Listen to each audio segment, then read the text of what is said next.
अस्सलाम वालेकुम या साहिबुल असर व ज़मान वाफिज़ान मुरशद अब्द हैदर फसाद दी वजह मिल गई। हदीस शरीफ ਦੇ ਵਿੱਚ ਆਂਦਾ ਹੈ ਇਹ ਸਿਆਸਤਾਂ ਦੀ ਕਿਤਾਬ ਦੇ ਵਿੱਚ ਹਵਾਲਾ ਹੈ ਤਿਰਮਜ਼ੀ ਕਿ ਜਿਹੜਾ ਸ਼ਖਸ ਉਹ ਸ਼ਖਸ ਝੂਠਾ ਨਹੀਂ ਹੈ ਜੋ ਲੋਕਾਂ ਦਰਮਿਆਨ ਸੁਲ੍ਹਾ ਕਰਵਾਵੇ ਤੇ ਉਹ ਚੰਗੀ ਗੱਲ ਕਵੇ ਤੇ ਉਸ ਗੱਲ ਨੂੰ ਵਧਾ ਚੜਾ ਕੇ ਬਿਆਨ ਕਰੇ। दूसरी हदीस है सिर्फ 3 जगह ਤੇ ਝੂਠ ਬੋਲਣਾ ਜਾਇਜ਼ ਤੇ ਹਲਾਲ ਹੈ ਕਿ ਬੰਦਾ ਆਪਣੀ ਬੀਵੀ ਨੂੰ ਰਾਜ਼ੀ ਕਰਨ ਵਾਸਤੇ ਝੂਠ ਬੋਲੇ, ਜੰਗ ਵਿੱਚ ਝੂਠ ਬੋਲੇ ਤੇ ਲੋਕਾਂ ਦੇ ਦਰਮਿਆਨ ਸੁਲ੍ਹਾ ਕਰਾਉਣ ਵਾਸਤੇ ਝੂਠ ਬੋਲੇ। वाह जी वाह। सही इस्तेमाल इहदा कित्थे कित्थे होया मैनूं नहीं पता, पर गलत इस्तेमाल जिहड़ा होया ना क्या ही बातां होंदियां, इहदा मैनूं कुछ पता लग्गा। अग्गों इन्हां वास्ते कुरान पाक दी आयत की कहंदी है, इन्हां हदीस दे मुतल्लक या इस जिहड़ी गल कीती जा रही है कुरान पाक दा वैसे की हुक्म है।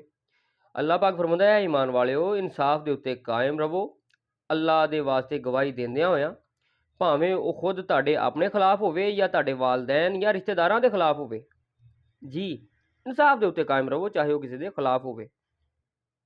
हुण किधर गई ये हदीसां? फिर अगली है कि झूठी गवाही तो बचो, सूरत अल हज दे विच है, सूरत अल निसा 135 दे विच। गल समझ आई जे? होर भी मेरे को पेज छोटा सी, मैं तो होर भी बड़े हवाले सी कि अल्लाह पाक ने फरमाया जिथे भी गवाही वास्ते मतलब सच्ची गल कहो, हक नूं ना छपाओ, हक नूं ना छपाओ। चलो मन लैने आ कि कोई छोटे मोटे किसी के मामले आ उत्थे तुहाडे थोड़े सच बोलण नाल दो ग्रुपां दे विच अगर थोड़े जिहे झूठ बोलण तुहाडा मामला सही हो रहा है, बल्कि मैं इत्थे भी कुछ नहीं कह सकदा कि की हो रहा है।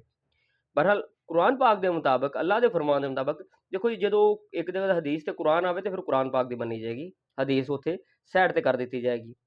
अल्लाह पाक फरमाउंदा है कि सच बोलना है, सच बोलना है, गवाही देनी भावें तुहाडे अपने ते रिश्तेदारां दे खिलाफ होवे। ठीक है, तो तुसीं किस हिसाब दे नाल? हाँ, तुसीं यह हदीस सही मन्नी है, तुहाडे उलमा ने यह हदीस सही मन्नी, सियासतां दी किताबां ने, ठीक है, ते यह तुसीं बिल्कुल सही मन्नी, आलमां ने सही मन्नी, अज तक तुसीं सही मन्नी। फिर मैं कह सकदा वां ਜਿਹੜੀਆਂ ਇਹੋ ਜਿਹੀਆਂ ਹਦੀਸਾਂ ਨੇ ਨਾ ਇਹਨਾਂ ਦਾ ਇਸਤੇਮਾਲ ਕੀਤਾ ਗਿਆ ਕਿ ਗਲਤ ਨਤੀਜਾ ਕੱਢਿਆ ਗਿਆ ਇਸ ਦਾ, ਤੇ ਜਿੰਦੇ ਵਿੱਚ ਉਹਦਾ ਫਿਰ ਨਤੀਜਾ ਪਤਾ ਕੀ ਨਿਕਲਿਆ ਜੀ, ਜੀ ਸਾਰੇ ਜਨਤੀ ਨੇ ਨਹੀਂ ਨਹੀਂ ਕੋਈ ਝੂਠਾ ਨਹੀਂ, ਨਹੀਂ ਜੀ ਕੋਈ ਰੌਲਾ ਨਹੀਂ ਪਿਆ, ਨਹੀਂ ਜੀ ਕੋਈ ਖਰਾਬੀਆਂ नहीं ਪਈਆਂ, ਸਾਰੇ बहुत अच्छे सी। मेरी गल तुसीं समझ रहे हो जो मैं कह रहा। बस जो अल्लाह ने चाया हो गया है, सानू बस नमाज पढ़नी चाहिए, रोज़े रखने चाहिए, अमाल अच्छे करने चाहिए, जन्नत की फिक्र, कबर की फिक्र, मसवाक की फिक्र, सलवार उच्ची करन की फिक्र, दाढ़ी की फिक्र, इन्हां फिक्रां 'च पैना चाहिए। बाकी सारे ही सही ने, सानू किसी नाल गल करन दा कोई हक नहीं। देखो जी बोल झूठ रहा है, लेकिन वेखो झूठ बोल रहा है लेकिन अपने मुताबिक पूरा ईमान ते है कि पूरा ईमान ते कि मैं सही काम कर रहा, चाहे वो झूठ बोल रहा है पर ऐसिया ऐसिया दलीलां दे रहा है कि वो मतलब अपने वालों तो पूरे ईमान ते है ना कि मैं सुलह करवाने वास्ते झूठ बोल रहा, आपस के जोड़े फिरके ने इन्होंने वास्ते मैं सुलह कराने वास्ते झूठ बोल रहा, पर यह भी मेरा क्या दर्जा होएगा कि मैं झूठ बोल रहा कि मैं सुलह करवा रहा। हुण कोई आले रसूल सल्लल्लाहु अलैहि वसल्लम नूं गालां देवे, कतल करे, मुहम्मद सल्लल्लाहु अलैहि वसल्लम नाल बदतमीजी करे, नहीं जी वो कोई नहीं होया, सारे चंगे सी, कख भी नहीं होया, ये तो झूठ बोलते हैं, ये तो फलाने काफर ने, ये झूठ बोलते हैं, ऐसा तो कुछ होया ही कुछ नहीं। असल बोलता तो झूठ पिया पर अंदरों मुतमिन है कि मैं जनती हाँ, क्योंकि हदीस के मुताबिक वो चल रहा है। ठीक है जी, कोई सानू खामोशी इख्तियार करनी चाहिए, जो कोई कह ही दे कि नहीं जी गल एवें नहीं एवें, खामोशी इख्तियार करनी चाहिए। अल्लाह तो प्यारिਆਂ ਦੇ मामले ने, असीं इहदे विच की कर सकते, सानू इजाजत नहीं है, साडे वास्ते सारे अच्छे ने, तेनों गुसल के फराइज आते हैं, तेनों नमाज आती है, तेनों यह आती, मतलब इहो जिहियां गल्लां। ठीक है, पता चलिया जंग विच भी झूठ बोलना है, बोल सकता है, जायज़ है, कोई मसला नहीं। लोगों दरम्यान सुलह कराने वास्ते भी झूठ बोलना है, बीवी नूं राज़ी करने वास्ते भी झूठ बोलना है। मामे खां फिर सच बोलना कित्थे है? सच्चियां गवाहियां देनियां कित्थे है? इन्हां च रौला है। यह हदीसां सही नहीं है, यह हदीसां सही नहीं है। जिहड़ी कुरान के खिलाफ आ जाए वो चीज़ सही नहीं होंदी। नबी पाक ने सानू कुलिया तो दिता है ना, जे ये सही है मान लेने, अल्लाह माफ़ करे, माफ़ करे, माफ़ करे, माफ़ करे। अगर ये बिल्कुल ठीक है फिर मैनू दसो ना तू बूढ़ी ना सच बोलिया, तो बूढ़ी में बंदे च तो लड़ाई होंदी ही रहिंदी है, रोज़ लड़ाई होंदी है, तो एक दिन च कई बारी हुई है, फिर इहदा मतलब उन्होंने राज़ी करने वास्ते झूठ ही झूठ बोलना है।